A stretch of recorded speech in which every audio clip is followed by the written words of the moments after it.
อนี้ลงมาทางวัดพี่น้องทุกคนมาบุญนักกินนักเด้อตอนนี้เขาก็ลงมา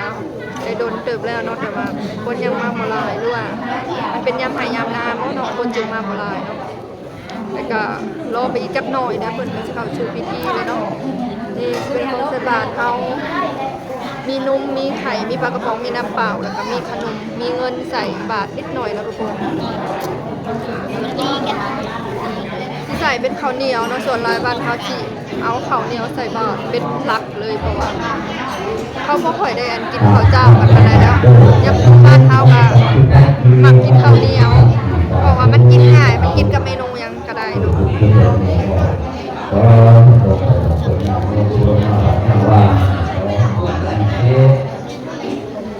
เด้อทุกคนเอาบุญกันเด้อ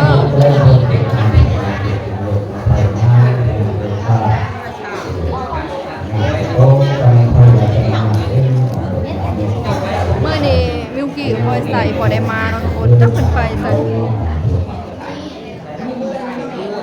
ไปหากินบ่แม่มันก็บ่ค่อยสบายเจ็บปวดอ่อนแดดอยู่สารพัดโรคพ่อก็มากกว่าน้องพ่อนั่งในเสื้อขาวแม่ก็บ่ค่อยสบายทุกคนมีแต่แนวเป็น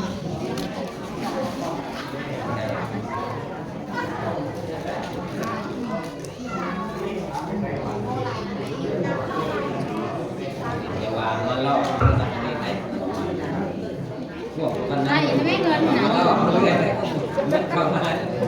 บอสแต่ที่บอกแตกป่ะกล้องก็บ่ค่อยงามอะไรหรอกมันตอกแสง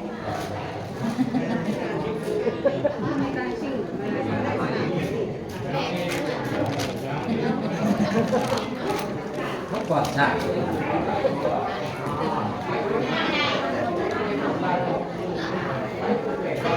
กล้องกับขี้ลายนะคะมันตอกแสงแดดกำลังออกมื้อนี้ท้องฟ้าแจ่มใสเด้อฝนซาแล้วฝนเริ่มบ่ตกแล้วเพราะว่าในกับมื้อนี้คือบรรยากาศคือเอาแล้วเนาะทุกคนกำลังเข้าสู่พิธีแล้วเนาะเป็นใส่บาตร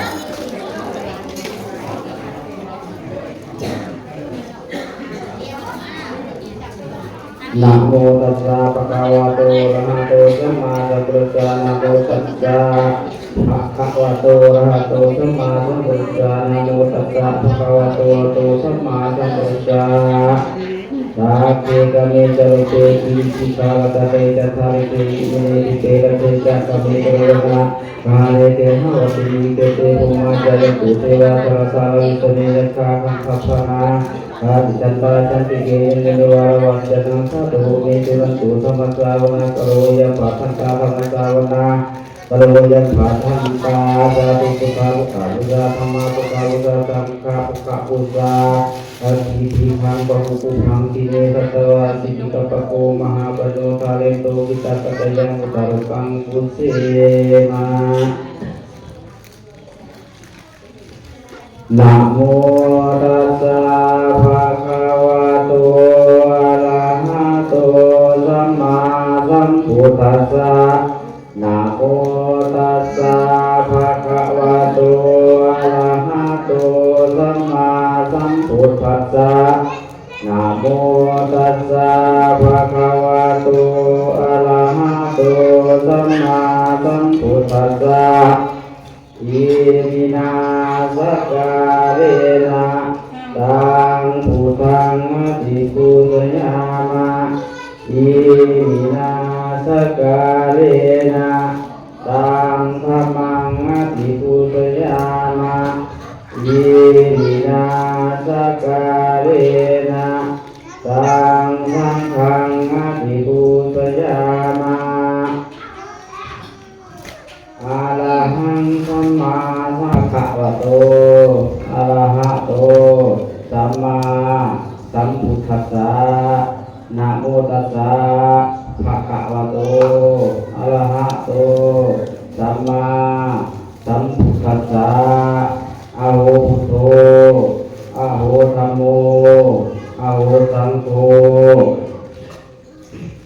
คุณพระพุทธเจ้าเป็นที่พึ่งของเฮาอาโหธัมโมคุณพระธรรมเจ้าเป็นที่พึ่งของเฮาอาโหสังโฆคุณพระสังฆเจ้า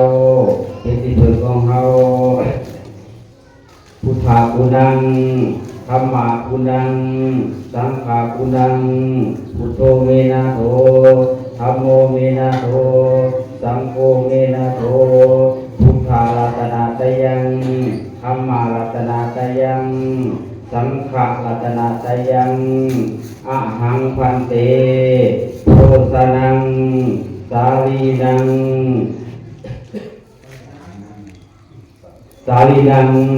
พุทธัสสะกะสังฆังอินดาปาตังโสโหตุอิทังทานังศิลวันตานังภิกขุนังนิยาเทนีสุทินังวัตเนทานังอาสากยาวหังนิพพานาปัจจโยโหตุอิทังทานังศิลวันตานังภิกขุนังยาเทนีมุขาทั้งหลายยินดีในทานการที่ให้ของก็จะได้สำเร็จอาสาวะใครสิ้นไปแห่งกองกิเลสเกิดลงสันดานอนิจจาเรียบริพานในอนาคตการนาเบื้องหน้าผุนเถิดสาธุสาธุอานุโมทามิปฏิปตังหังคังมุกาปฏิปตังหังคังมุกา เนี่ยก็ใส่บาตรเป็นที่เรียบร้อยแล้วทุกคนดีเนาะว่างเปล่าแล้วจ้าตอนใส่เอาไปถ่ายเบิ่งเนาะเพราะว่าเขาบ่สะดวกจับกล้องเอาใส่บาตรแต่ก็พามานั่งยืนต่อคิวใส่แบบนี้เลยเนาะทุกคน โอเอตาวาปานาเนปะปาปะโตสะโพติโมตะมังวาลังเตเตนะสัจจปะเท มื้อนี้ก็บ่ได้ไปทางใดหรอกทุกคนใส่บาตรแล้วอยู่เรือนที่เก่า ปะนันโตโพธินาโมเอตากานานาภิวัตตาโนเอวัตตาวะกิตาโนวิอิตาภลังเกติเสปะทาอิโปคาเรอะปิเสเกตะปะทุตานาอาคาตะโตปะโมตะปิสุนาคาตังสุปาภาตะสุเสตังสุปาโนสุโหโสตะสุเอตังสุปัสสังอิสุปะทะกินังกานังกัมมังวาตะกัมมังปะทะกินังมาโรกัมมังปะนิติเตปะทะกินังอิตัตตวะนาลพันตัสเตตาปาวิวาปุราภาวิตุเรติสังกลังเอวะเนวะอิโตทินังเตตานังอุปกัปปติอิจิตังปฏิตังตุมังคิปะเกวะสมิงสตุสะเพโกเอตุสังกปาจันโทปะระโสยะธามันโตเตระโสยะธาวิวัจจันตุตาปะโลโกวินาสันตุมาเตภวะภวันตารายโยสุขีทีกาอาภิวาทานาสีนิสเนจังโอทาปจานิโนจัตตารโอธรรมาวัฏันติอานุวันโนสุขังภาลังเอาดานาเด้ออิมินาปุญญากรรมเมนะอุปัฏฐานะปุโนตระอาจาริโนปการาจามาตาปิตาจานะสักกาตุริโยจันติมาลาตาตุนาวันตานาราปิตาโพมามาลาจาอินทาจาตุโลกาปาลาจาเทวตานาโมเมตามโนจัตตามัตตาเวริกาปิตา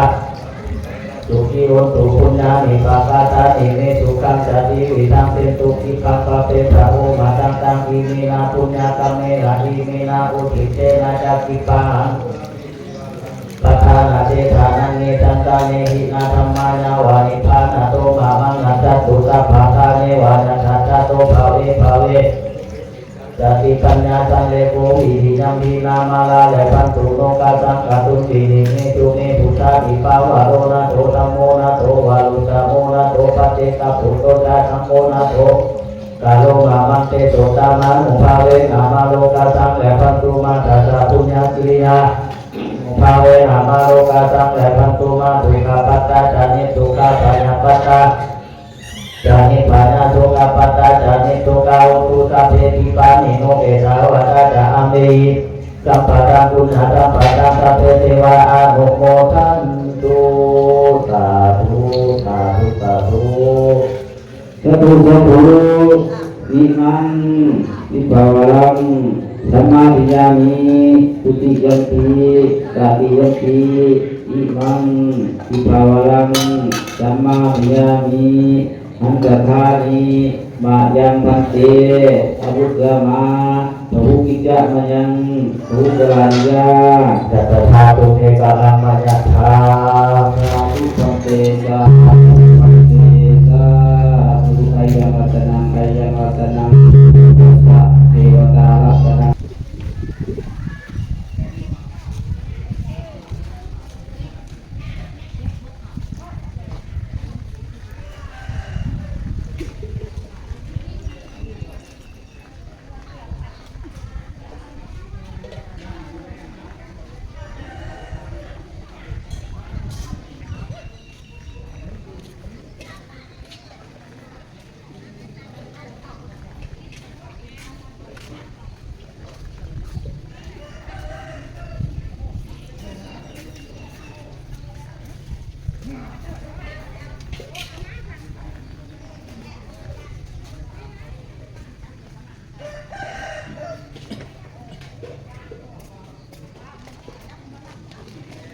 เอาเนาะทุกคนสำหรับคลิปนี้ขอจบคลิปเอาไว้สำหรับก็เด้อคลิปหน้าพบพอกันใหม่เนาะจังไรก็ฝากกดไลค์กดแชร์ฝากกดโฆษณาฝากเป็นกำลังใจให้สาวแพนในเด้อคลิปหน้าพบกันใหม่จ้า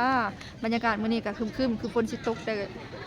บ่ฮู้สิตกหรือบ่เนาะเพราะว่ามื้อวานเนี่ยมันก็หยุดแล้วมื้อนี้ก็หยุดแล้วเพราะว่ามันลิ้นมาหลายมื้อเลยนะเอาแล้วเนาะบ่ว่าหลายคลิปหน้าพบกันใหม่สบายดีบ๊ายบายฝากโฆษณาให้คนในเด้อ